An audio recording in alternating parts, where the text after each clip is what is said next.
Strategies की बात करते हैं। ये मार्केटिंग स्ट्रैटेजीज जो है वो आज हम प्रोडक्ट लाइफ साइकिल में अप्लाई करके देखने वाले हैं। किस किस तरीके की स्ट्रैटेजीज आप लगा सकते हैं आप अपने प्रोडक्ट को अलग अलग जो लाइफ साइकिल की स्टेजेस होती है उसमें बचाने के लिए। सबसे पहली और ज़रूरी चीज़ जो हमें जाननी बहुत बहुत ज़रूरी है प्रोडक्ट लाइफ साइकिल में स्ट्रैटेजीज को शुरू करने से पहले, वो ये है कि जब भी प्रोडक्ट लाइफ साइकिल की बात हम करते हैं तो हर एक इंडस्ट्री की अपनी अलग से यानी कि अपनी पहचान वाली खुद की प्रोडक्ट लाइफ साइकिल होती है। अब बात आती है कि देखो प्रोडक्ट लाइफ साइकिल की अगर हम बात कर रहे हैं तो एक कॉस्ट जो कीमत होती है ना आपके प्रोडक्ट की, वो इतना ज़्यादा इंपॉर्टेंट रोल प्ले करती है कि वो या तो एकदम हटा सकती है, टॉपल अप कर सकती है या टॉपल डाउन कर सकती है पूरे के पूरे प्रोडक्ट की लाइफ साइकिल को।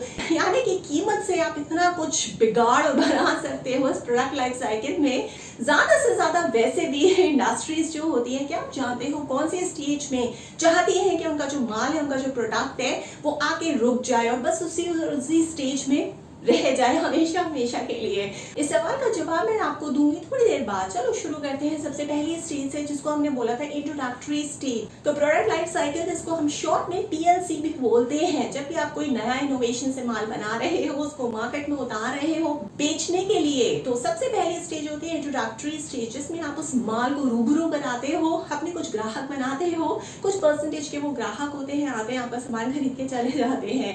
इसी समय बहुत सारे ऐसे प्रोवाइडर्स होते हैं, मतलब बहुत सारे ऐसे बिजनेसमैन होते हैं जो जैसे ही इंट्रोडक्टरी फेज में अपना माल उतारते हैं, प्रोडक्ट उतारते हैं। मैं अगर यहाँ पे साइबर कैफेज की बात करती हूँ, साइबर कैफे मैंने यहाँ पे एक एग्जांपल लिया है। जिन्होंने जब ये शुरुआत हुई थी साइबर कैफेज की, बहुत पुरानी बात है लेकिन समझने की बात है, अलग अलग एग्जाम्पल्स के थ्रू किस किस स्ट्रैटेजी को किस किस इंडस्ट्री ने किस किस तरीके से इस्तेमाल किया। तो जब साइबर कैफेज आने शुरू हुए थे, उन्होंने कंपेरेटिव एडवर्टाइजमेंट को इस्तेमाल किया इंट्रोडक्टरी स्टेज में अपना माल उतारने के लिए और बेचने के लिए। तो सिर्फ साइबर कैफेज ने कंपेरेटिव एडवर्टाइजिंग को इस्तेमाल नहीं किया इंट्रोडक्टरी स्टेज पे, पेप्सी और कोला ने भी बहुत बार कंपेरेटिव एडवर्टाइजिंग को इस्तेमाल किया है, और भी बहुत बड़े बड़े ब्रांड्स ने कंपेरेटिव एडवर्टाइजिंग को आपस में इस्तेमाल करके भिड़ा के अपने प्रोडक्ट को कुछ कुछ फीचर्स में दूसरे प्रोडक्ट के कुछ फीचर्स से ज्यादा बेहतर दिखा के, जैसे एक ऐड बहुत ज्यादा फेमस हुआ था जिसमें एप्पल और सैमसंग के बारे में बात हो रही थी। जी हाँ, जिसमें बहुत सारे लोग खड़े थे एप्पल को खरीदने के लिए, बहुत लंबी सी लाइन लगी हुई थी, बहुत घंटे उन्हें इंतजार करना था। फिर वो कुछ लोगों को देखते हैं कि सैमसंग का फोन लेके वो बहुत ज्यादा क्यूरियस हो जाते हैं, और फिर फाइनली वो उस लाइन से हटके और वो सब के सब जो है वो सैमसंग को खरीदने में इच्छुक हो जाते हैं। इसी तरीके से बहुत सारी कंपनियां हैं जब वो एक ऐसा प्रोडक्ट लॉन्च करती है जो दूसरे कंपनी से काफी मिलता जुलता है लेकिन दूसरे कंपनी से थोड़ा ज्यादा बेहतर है, तो वो आती है इंट्रोडक्टरी स्टेज पे आके कंपेरेटिव मार्केटिंग को यानी कि कंपेरेटिव एडवर्टाइजिंग को खास वो फीचर्स को लेके उतारती है कि हाँ देखो उस कंपनी का जो है वो ये फीचर है, उसके मुकाबले हमारा ये फीचर ये ज्यादा बेहतर है। उस कंपनी के इस प्रोडक्ट में ये क्वालिटी है, हमारे प्रोडक्ट में उससे ये बेहतर क्वालिटी और बेहतर टेक्नोलॉजी का इस्तेमाल है। इस तरह से साफ साफ नाम लेके आप इंट्रोडक्टरी स्टेज पे इस स्ट्रैटेजी को लगा के, कंपेरेटिव एडवर्टाइजिंग की स्ट्रैटेजी को लगा के अपने माल को बेचना और अपने माल को ग्राहकों को जाना शुरू कर सकते हो। अब अगर हम दूसरी स्टेज की बात करते हैं, ग्रोथ स्टेज। ग्रोथ स्टेज, जी हाँ, आपको जो सवाल मैंने आपसे पूछा था वीडियो की स्टार्टिंग में कि सबसे ज्यादा जो बिजनेसमैन है वो क्या चाहता है, कौन सी स्टेज पे उसका आखिर प्रोडक्ट रुक जाए और बस उसी स्टेज पे रहे। जी हाँ, वो यही है ग्रोथ स्टेज। ग्रोथ स्टेज पे हर कोई इंडस्ट्री चाहती है, हर कोई बिजनेस चाहता है, हर कोई कंपनी चाहती है उसने जो भी माल या प्रोडक्ट मार्केट में उतारा है वो बस और बस आगे ग्रोथ स्टेज में ही रुक जाए और वो मैच्योरिटी कभी ना जा पाए, जो तीसरी स्टेज है, और फिर वो डिक्लाइन तो फिर कभी होगा ही नहीं। ग्रोथ स्टेज में आप अपने प्रोडक्ट, अपने माल को बचाने के लिए और निरंतर बढ़ाने के लिए, ग्रो करने के लिए क्या क्या स्ट्रैटेजीज लगा सकते हो। सबसे पहली चीज, आप अपने प्रोडक्ट की क्वालिटी बढ़ाओ, इंप्रूव करो। दूसरी चीज, आप अपने प्रोडक्ट में नए नए फीचर्स ऐड करो, सब बढ़ाते जाओ। तीसरी चीज, अपने जो प्रोडक्ट है उसकी स्टाइलिंग थोड़ी सी इंप्रूव करो। चौथी चीज, अलग अलग लोगों को टारगेट करना शुरू करो ताकि जो आपका मार्केट है वो ग्रो करना शुरू करे। पांचवी चीज जो मैं यहाँ पे जिक्र करना चाहूंगी वो है डाइवर्सिफिकेशन का। डाइवर्सिफिकेशन देखो वैसे तो बहुत सारी कंपनियों ने इस्तेमाल किया है अलग अलग मौकों पे, अलग अलग ईयर्स में, अलग अलग सालों में। तो ये डाइवर्सिफिकेशन की स्ट्रैटेजी ITC ने बहुत बखूबी इस्तेमाल की। जब उनको ये पता चला और सरकार भी हमारी काफी ज्यादा रिस्पॉन्सिबल हो गई और ये पता चला कि जो तंबाकू है, जो टोबैको है, उसका इस्तेमाल जो है वो इंजूरियस है हमारी हेल्थ के लिए, अच्छा नहीं है। अगर हम तंबाकू खाते हैं किसी भी रूप में, चाहे वो सिगरेट्स के रूप में ही क्यों ना हो।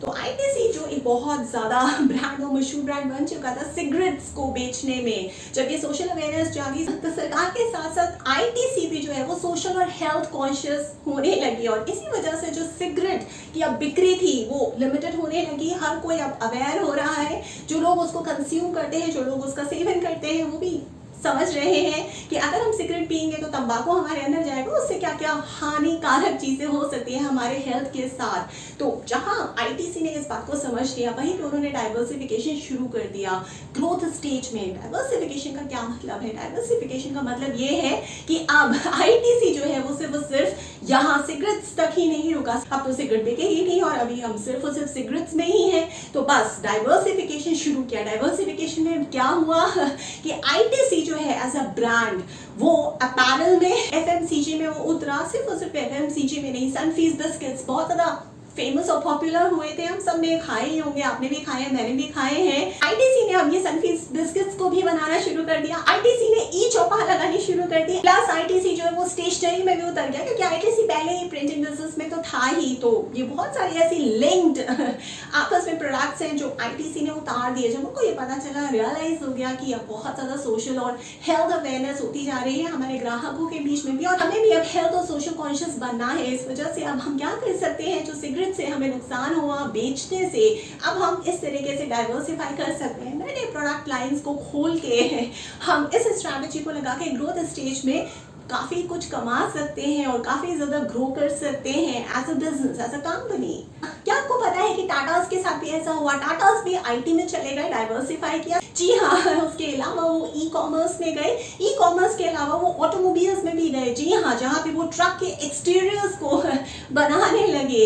ये भी कहानी थी टाटास की डाइवर्सिफिकेशन की। जब उनको पता लग गया कि उनका जो प्रोडक्ट है वो ज्यादा नहीं बिक रहा है, उसकी ज्यादा ग्रोथ नहीं हो रही है, तो हम किस तरीके से डाइवर्सिफाई करके अलग अलग और चीजों से जुड़ी हुई लेके आ सकते हैं, जहां पे हम अपने मार्केट को और ज्यादा बड़ा कर सकते हैं, ग्रो कर सकते हैं, मार्केट का शेयर भी बढ़ा सकते हैं इस तरीके से। देखो, डाइवर्सिफिकेशन से बात आती है कि क्या लिंकेज है डाइवर्सिफिकेशन और स्ट्रैटेजी के बीच में। जी हाँ, जहां जहां हम स्टैग्नेशन की बात करते हैं, मान लो कि मंदी आ रही है, थोड़ी सी इकोनॉमिक कुछ डाउनफॉल चल रहा है, मार्केट जो है वो ज्यादा नहीं है हमारे इस माल का, हमारे इस प्रोडक्ट का, या फिर यूं कह लो कि हमारा जो प्रोडक्ट है वो ग्रो नहीं कर रहा है, एक स्टैग्नेशन भी आ चुका है। इस स्टैग्नेशन की केस में आप क्या करोगे सिचुएशन में जहां ना ही आपका प्रोडक्ट ग्रो कर रहा है, बिक रहा है, या फिर प्रोडक्ट का एक लिमिटेड मार्केट बन चुका है, आपका माल जो है वो एक लिमिटेड बाउंड्रीज के अंदर सीमित है, आप उसे कैसे बेचोगे?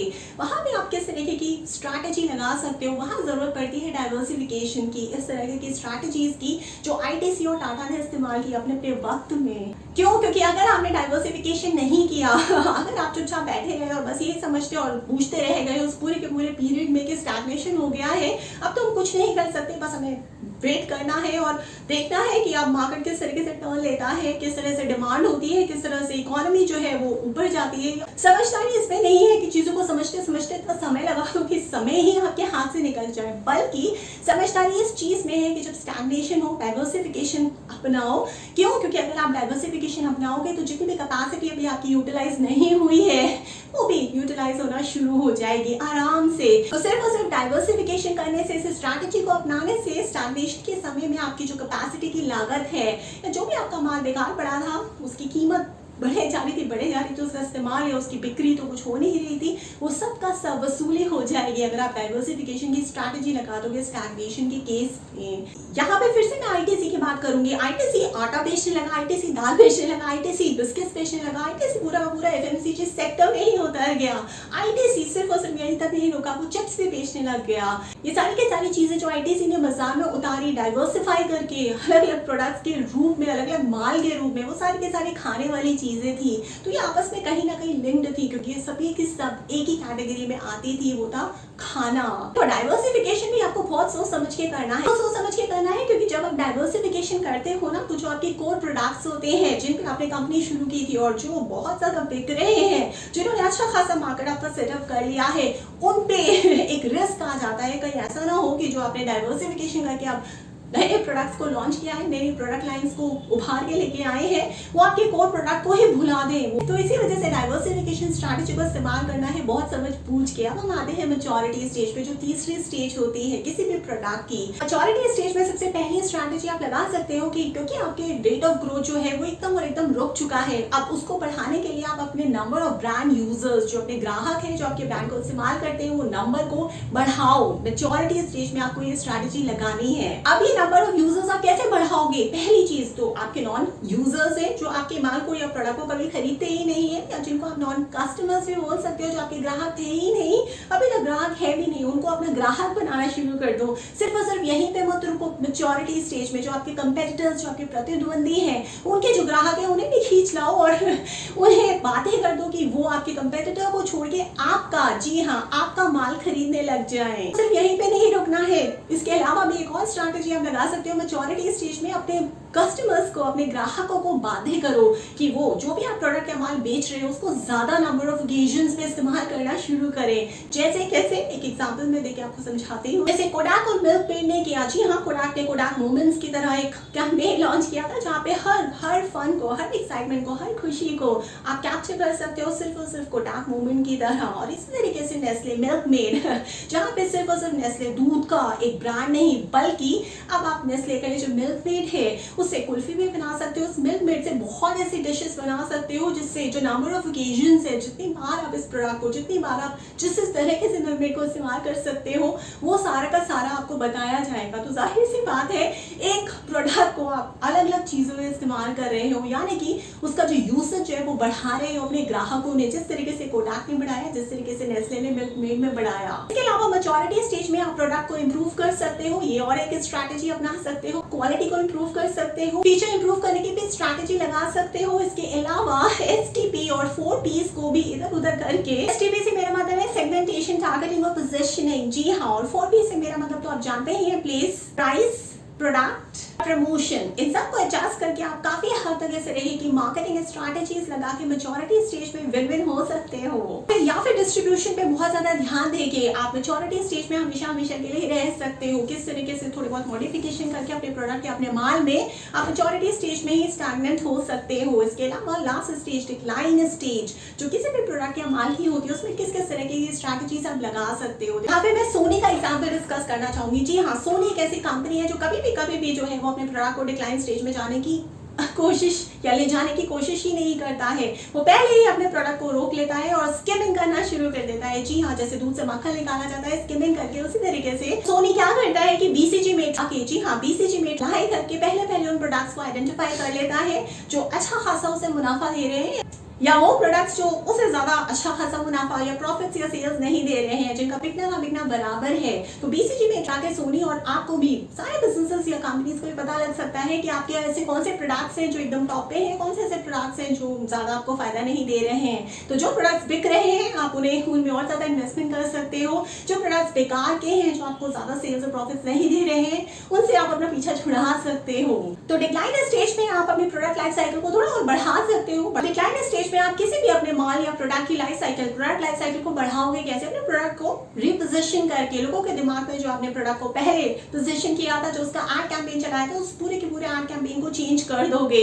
अब आप इस प्रोडक्ट का नया यूज लोगों के सामने, ग्राहकों के सामने लेके आओगे। तब डिक्लाइन स्टेज में आते आते आप डाइवर्स करने से पहले ये सोचते हो कि जो आपके कंपेटिटर्स हैं, जो आपके प्रतिद्वंदी हैं, उनसे पहले हम अपना प्रोडक्ट क्यों विड्रॉ करें, हम अपने प्रोडक्ट को क्यों बेचना या माल को बेचना बंद करें। थोड़ा बहुत पैसा आ रहा है वो भी ठीक है। कई लोग जो होते हैं डिक्लाइन स्टेज में वो सोचते हैं कि ठीक है अभी हम बचा के रखेंगे, पहले हमारे जो प्रतिद्वंदी है उन्हें अपना माल वापस खींचने दो, और उसके बाद क्या होगा जब वो अपना माल वापस खींचेंगे तो हमारा माल तो अभी भी मार्केट में है, तो डिमांड और ज्यादा बढ़ जाएगी। तो इस तरीके से हमारा जो प्रोडक्ट की लाइफ साइकिल है डिक्लाइन स्टेज में होने के बावजूद भी वो ऑटोमेटिकली एक्सटेंड हो जाएगी। इस तरीके की स्ट्रैटेजीज भी आप लगा सकते हो डिक्लाइन स्टेज में अपने माल को बचाने के लिए। देखो, समझने की बात यहाँ पे ये है कि प्रोडक्ट लाइफ साइकिल में आप इस तरीके के अलग अलग जो स्ट्रैटेजीज लगा रहे हो, उन स्ट्रैटेजीज को लगाने का या प्रोडक्ट लाइफ साइकिल को समझने का क्या फायदा है। देखो, प्रोडक्ट लाइफ साइकिल अगर आप समझ गए, बहुत अच्छी तरीके से बखूबी समझ गए इसमें क्या क्या स्ट्रैटेजीज हम कहाँ कहाँ किस किस स्टेज पे लगा सकते हैं,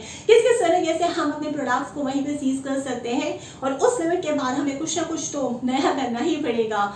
देखो, अगर ये बात आप बहुत अच्छी तरीके से समझ गए तो आप ये समझ जाओगे कि किस तरीके से आपको एटलीस्ट कम से कम करके आपको सिर्फ और सिर्फ एक प्रोडक्ट तो अपने बिजनेस का या अपनी कंपनी का हर हालत में या तो ग्रोथ स्टेज में रखना है या फिर मैच्योरिटी स्टेज में रखना ही रखना है।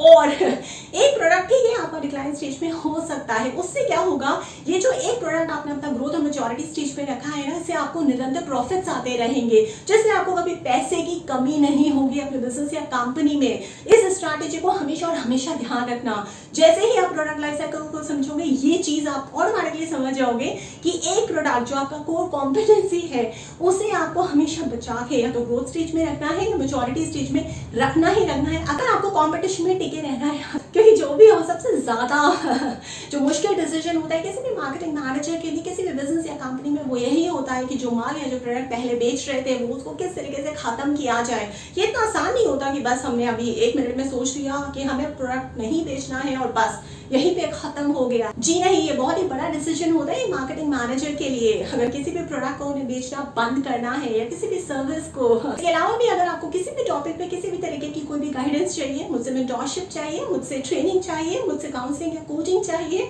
तो आप मुझे व्हाट्सएप कर सकते हैं। वो टॉपिक, मेरा फोन नंबर है 9311659252।